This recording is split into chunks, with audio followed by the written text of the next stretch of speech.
بسم اللہ الرحمن الرحیم۔ جماعت نوم میں اردو کا پیریڈ چل رہا ہے۔ اس اردو کے پیریڈ میں ہم نعت پڑھ رہے ہیں جس کے شاعر امیر مینائی مرحوم ہیں۔ اس نعت کا چوتھا لیکچر انشاءاللہ تعالی آج ہوگا۔ چلیے لیکچر کی طرف چلتے ہیں۔ نعت کے ہم 3 سوالات کر چکے، اب چوتھے سوال کی طرف آتے ہیں۔ چوتھا سوال قافیے سے متعلق ہے، لہٰذا اس سوال سے پہلے اس کی کچھ تفصیل یہاں ذکر کی جا رہی ہے جو کتاب میں بھی موجود ہے۔ کتاب کی مشق میں یہ تفصیل موجود ہے۔ اسی طرح تو اس سلائیڈ میں بھی آپ کے سامنے آپ کو اس وقت نظر آ رہی ہوگی۔ تو وہ سوال نمبر 4 حل کرنے سے پہلے یہ تفصیل پڑھ لیتے ہیں۔ دیکھیے کیا ہے، یہ اشعار غور سے پڑھیے۔ خلق کے سرور شافع محشر صلی اللہ علیہ وسلم، مرسل داور خاص پیمبر صلی اللہ علیہ وسلم، نور مجسم نیر اعظم سرور عالم مونس آدم، نوح کے ہمدم خضر کے رہبر صلی اللہ علیہ وسلم۔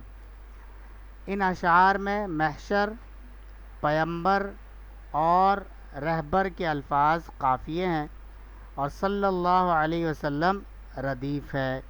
اب دیکھیے یہاں تک بات ہوئی، اب ردیف اور قافیے کے حوالے سے آپ کو آگے بتا رہے ہیں۔ وہ لفظ یا الفاظ جو قافیے کے بعد آتے ہیں ردیف کہلاتے ہیں۔ وہ لفظ یا الفاظ یعنی ایک لفظ بھی ہو سکتا ہے اور ایک سے زیادہ الفاظ بھی ہو سکتے ہیں جو قافیے کے بعد آتے ہیں، پہلے نہیں بعد آتے ہیں، ان الفاظ کو یا اس لفظ کو ردیف کہا جاتا ہے۔ اچھا، چونکہ لفظ کی بات ہو رہی ہے لہٰذا یہ انہوں نے اس کو ردیف کو کہلاتے ہیں کہا ہے، ورنہ ردیف جو ہے وہ مؤنث ہوا کرتا ہے کہ بھئی ردیف ہوتی ہے، ردیف ہوتا نہیں ہے۔ چونکہ یہاں لفظ کی بات کر رہے ہیں اس لیے انہوں نے مذکر ذکر کیا ہے۔ آگے کہہ رہے ہیں کہ یاد رہے کہ بعض اوقات کوئی شعر قافیے ہی پر مکمل ہو جاتا ہے کیونکہ شعر کے لیے قافیہ ضروری ہے، ردیف لازم نہیں۔ دوسری بات ہے وہ یہ ہے کہ شعر کے لیے قافیہ ضروری ہے، ردیف ضروری نہیں ہے۔ قافیہ ہوگا ہر شعر میں انشاءاللہ اور ردیف ہو بھی سکتا ہے اور نہیں بھی ہو سکتا۔ تو انہوں نے یہاں آپ کو 2 باتیں سمجھائی ہیں، ایک تو ردیف کی تعریف سمجھائی ہے، پھر ردیف کے حوالے سے ایک اہم بات بتلائی ہے۔ پہلی بات کیا ہے، تعریف کیا ہے، وہ لفظ یا الفاظ جو قافیے کے بعد آتے ہیں ردیف کہلاتے ہیں اور ردیف مؤنث ہوتی ہے۔ دوسری بات، اہم بات جو اس کے بارے میں سمجھائی وہ یہ ہے کہ بعض اوقات شعر قافیے پر مکمل ہو جاتا ہے یعنی قافیہ ضروری ہے، ردیف کبھی ہوگا اور کبھی نہیں ہوگا، جس سے پتہ چلا کہ ردیف لازم اور ضروری نہیں ہے۔ آگے دیکھیے، اب قافیے کے حوالے سے بات سمجھیے۔ وہ حروف اور حرکات جو اشعار کے آخر میں آئیں قافیہ کہلاتے ہیں۔ ہم آواز الفاظ، قافیے کے حروف تبدیل ہوتے رہتے ہیں، آواز ملتی جلتی ہوتی ہے، آواز ایک جیسی سی ہوتی ہے۔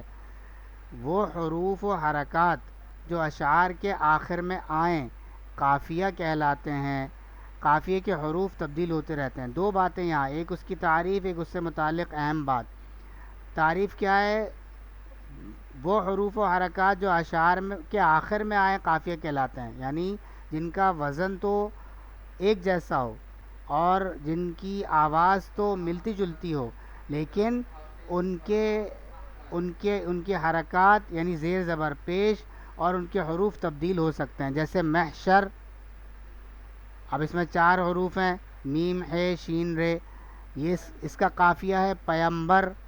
اب یہاں پر جو حروف محشر کے تھے یہ یہاں اس سے مختلف حروف ہیں، پیمبر میں پے یہ میم بے رے آ رہا ہے لیکن آواز ملتی جلتی ہے، محشر پیمبر، ٹھیک ہے۔ پھر اسی طرح سے رہبر، اب یہاں پہ الفاظ مختلف ہیں اور زیر زبر پیش بھی مختلف ہیں لیکن آواز ان کی پیمبر، رہبر کی آواز پیمبر اور محشر سے ملتی جلتی ہے، لہٰذا محشر، پیمبر، رہبر یہ آپس میں قافیہ ہوئے۔ امید ہے کہ بات سمجھ میں آ گئی ہوگی۔ قافیے اور ردیف کے حوالے سے آپ اس کی تعریف اور اس سے متعلق اہم بات پچھلی سلائیڈ میں آپ نے دیکھی اور پھر سن بھی لی ہوگی. کیا تھی وہ کہ شعر کے آخر میں جو حروف و حرکات آتے ہیں وہ قافیہ کہلاتے ہیں. قافیہ ہر شعر کے لیے ضروری ہے، اور قافیے کے بعد جو لفظ یا الفاظ آتے ہیں جو ریپیٹ ہوتے رہتے ہیں، وہی الفاظ بار بار دہرائے جاتے ہیں، وہ ردیف کہلاتے ہیں. ردیف کا ہونا شعر میں ضروری نہیں ہے، ردیف کبھی آتی ہے اور کبھی نہیں آتی. اب آپ دیکھیے یہ تفصیل تھی. اب سوال نمبر 4 دیکھیے. درج ذیل سوالات کے جوابات دیجیے. الف، شام اور کام کے 5 قافیے لکھیے. جواب: نام، جام، تام، عام، خام.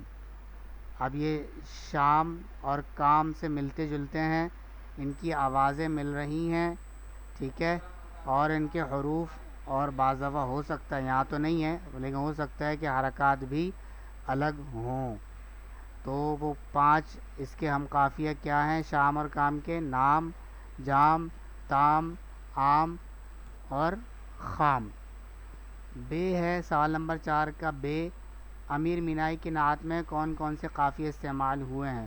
تو آپ غور کریں گے تو یہ الفاظ ہم قافیہ ہیں نعت میں: محشر، پیمبر، رہبر، کوثر، بستر، شب پر.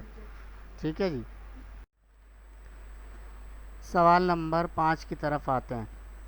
یہ نعت کا آخری سوال ہے. درست جواب پر صحیح کا نشان لگائیے. الف ہے، شاعر نے رسول اکرم صلی اللہ علیہ وسلم کو حضرت نوح علیہ السلام کا کہا ہے، یعنی کیا کہا ہے؟ دوست، بزرگ، ہمدم، رہبر. تو صحیح جواب کیا ہے؟ ہمدم. بے ہے، شاعر نے بحر سخاوت کہا ہے. حضرت آدم علیہ السلام کو بحر سخاوت کہا ہے، حضرت موسیٰ علیہ السلام کو بحر سخاوت کہا ہے، حضرت عیسیٰ علیہ السلام کو، حضرت محمد علیہ السلام کو صلی اللہ علیہ وسلم کو بھی کہہ سکتے ہیں، علیہ السلام کو بھی کہہ سکتے ہیں. تو صحیح جواب کیا ہے؟ حضرت محمد صلی اللہ علیہ وسلم کو شاعر نے بحر سخاوت کہا ہے.